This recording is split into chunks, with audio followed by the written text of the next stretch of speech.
Para a Rádio Tupã, nós temos em contato com o Dr. Marco Luciano Verster, nosso juiz da comarca de Tupã-Siretã, juiz eleitoral da 87ª Zona, que engloba Tupã-Siretã e Jari. A exemplo do que fizemos no primeiro turno, antes do processo de votação, nós solicitamos uma audiência com o Dr. Marco para conversarmos com ele um pouco com relação ao trabalho da Justiça Eleitoral nesse segundo turno e especialmente essas próximas horas que temos aí, os últimos momentos para a campanha, também o processo de votação, de apuração e totalização dos votos aqui em Tupã-Siretã. Nós estamos gravando com o Dr. Marco porque nesta sexta-feira ele está recebendo a visita da sua colega que estará assumindo a comarca de Tupã-Siretã no início do ano que vem, nos primeiros dias do ano que vem. E a gente vai aproveitar esse contato com o Dr. Marco para ouvir dele um pouco de como foi esse período de campanha, ou seja, o que aconteceu depois de concluído o segundo turno, o que a Justiça Eleitoral realizou de atividades e acompanhou e como ela viu o processo aqui na comarca e na 87ª Zona, que é Tupã-Siretã e Jari. Dr. Marco, obrigado pela sua atenção. Como é que foi o processo de campanha até esse momento aqui em Tupã-Siretã e Jari? Boa tarde. Boa tarde, Miguel, tudo bem? É um prazer conversar contigo e trazer algumas palavras aos seus ouvintes e aos eleitores de Tupã-Siretã. Depois do primeiro turno, o único fato que podemos registrar em termos de incidente, digamos assim, foi o registro de uma eleitora que referiu que a imagem, a fotografia do seu candidato não apareceu no momento do voto. Então fizemos uma auditoria no último dia 17, em que participaram o delegado de polícia, a representante da OAB, representante da candidatura daquele candidato que ela referiu que não apareceu a imagem, e nós apuramos que entre o período que a eleitora referiu ter votado, foram registrados 4 votos, isso é possível verificar, e todos os 4 votos foram válidos. Esse é um procedimento que é previsto em normativa do TSE, que é possível verificar na urna. Por óbvio, não se sabe em quem foram votados, porque o sigilo não permite, e a própria urna não vincula o voto ao candidato ou voto ao eleitor. Ele faz um embaralhamento de votos após a apuração. Então nós podemos concluir que o voto daquela eleitora realmente foi registrado, não foi computado como voto nulo. Provavelmente o que nós acreditamos que tenha ocorrido é que ela tenha digitado o número do candidato e confirmado de forma muito rápida, a ponto de não ter aparecido a imagem. É esse o que nós acreditamos que tenha ocorrido. Em relação também ao primeiro turno, teve uma pequena polêmica em relação ao uso de camisetas, em que é permitido que se use camiseta de forma que o eleitor manifeste a sua intenção de voto de forma individual e silenciosa.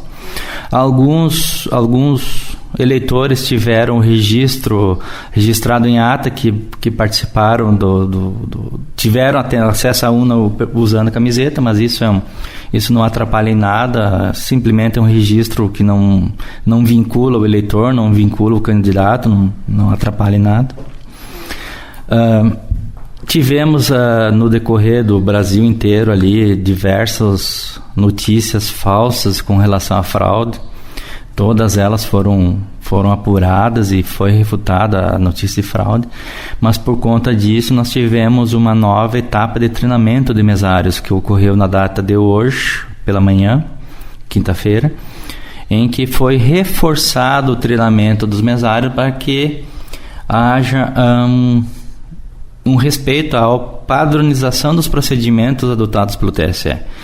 Porque quando a gente se adota um procedimento único para todas as sessões, essa é uma garantia de que o sistema há uma lisura no sistema.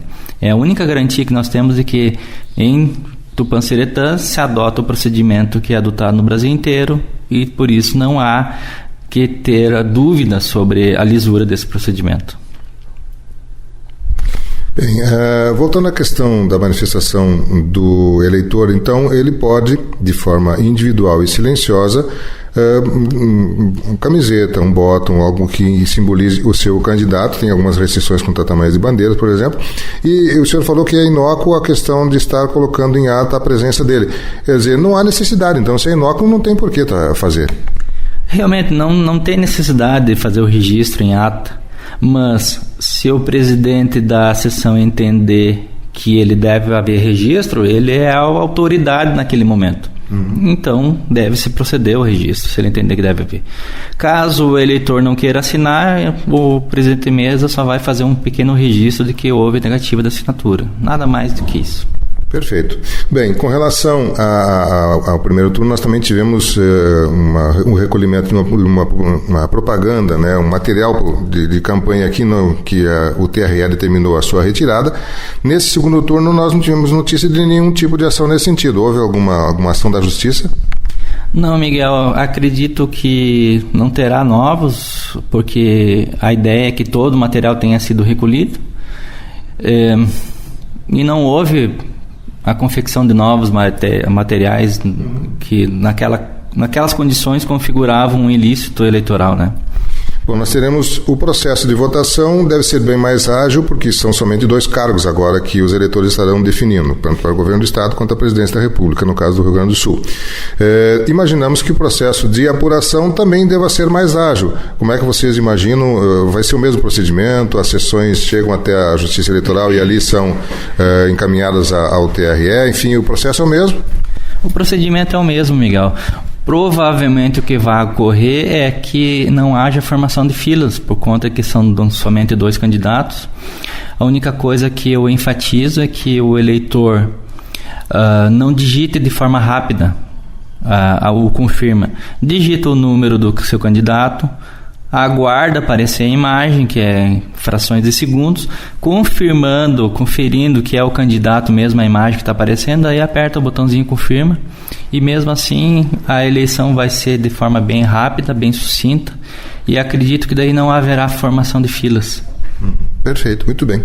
Bom, o processo está em andamento, nós teremos então agora mais alguns dias aí, algumas horas ainda para a campanha, depois o processo de votação, apuração e totalização, que estará acontecendo aqui em Tupã-Siretã, envolvendo Tupã-Siretã e Jari, no domingo, né, o processo, como aconteceu também no primeiro turno.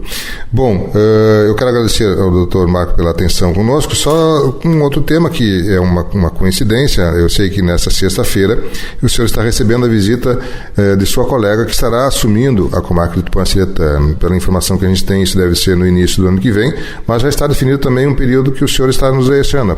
Antes do final do ano, o senhor estará saindo de Tupã-Siretã para assumir outra comarca. A gente, é claro que fica à sua disposição para, assim, em outro momento, gostaria de colocar um momento mais de despedida, mas só para nos confirmar, isso já está definido, doutor Marco.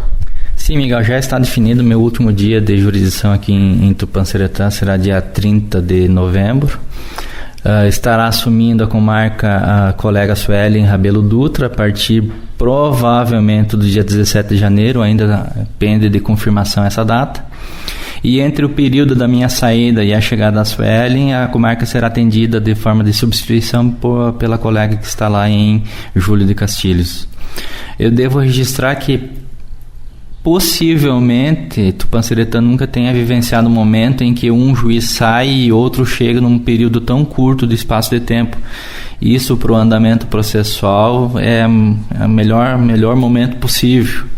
Em outras ocasiões há um lapso de tempo muito grande entre a saída de um juiz e a chegada do outro, que acarreta então daí um certo acúmulo de processos aguardando despacho ou aguardando a realização de audiências. Perfeito. E o senhor já tem definição quando assume na nova comarca? Eu assumo dia 13 de dezembro lá em Pinheiro Machado. Perfeito. Dr. Marco, novamente quero lhe agradecer pela atenção, desejar uma boa sequência de trabalho do processo eleitoral que o senhor está coordenando aqui em Tupã-Siretã e Jari, na 87ª Zona. É claro que a gente vai estar ainda nas próximas horas acompanhando todo esse processo e talvez seja, se houver necessidade, se houver interesse seu, a gente fica à disposição da Justiça para outras manifestações. E também, se porventura for de interesse seu também comentar algum detalhe mais próximo da sua saída, ficamos à disposição não só da Justiça, mas da pessoa do juiz, do Dr. Marco, Marco, que por um período de 3 ou 4 anos, né? 4 anos, doutor, que esteve aqui junto conosco, e é claro que deixou a sua marca aqui junto à nossa comunidade e com certeza faz parte da história da justiça aqui em Tupanciretã. Doutor Marco, novamente, muito obrigado. E o microfone nós deixamos à sua disposição, se o senhor gostaria de colocar mais algum detalhe com relação a esse processo eleitoral ou à justiça aqui de Tupanciretã, senão as suas despedidas, eu creio que ainda momentâneos os nossos ouvintes, pois talvez a gente volte a conversar antes da sua saída de Tupanciretã. Mais algum detalhe, por favor? Agradeço a oportunidade, Miguel. Só retifico que foram 3 anos aqui em Tupanciretã, não 4, como eu referi. 4 anos eu tenho de magistratura. E foi um prazer vivenciar essa comarca, conhecê-la. Eu costumo dizer que estou saindo de Tupanciretã, mas Tupanciretã nunca mais sairá de mim. E essa é uma marca indelével e eu vou levar para minha carreira até a data da minha aposentadoria. Muito obrigado. Dr. Marco Luciano Verster, nosso juiz, falando com você, ouvinte da Rádio Tupã.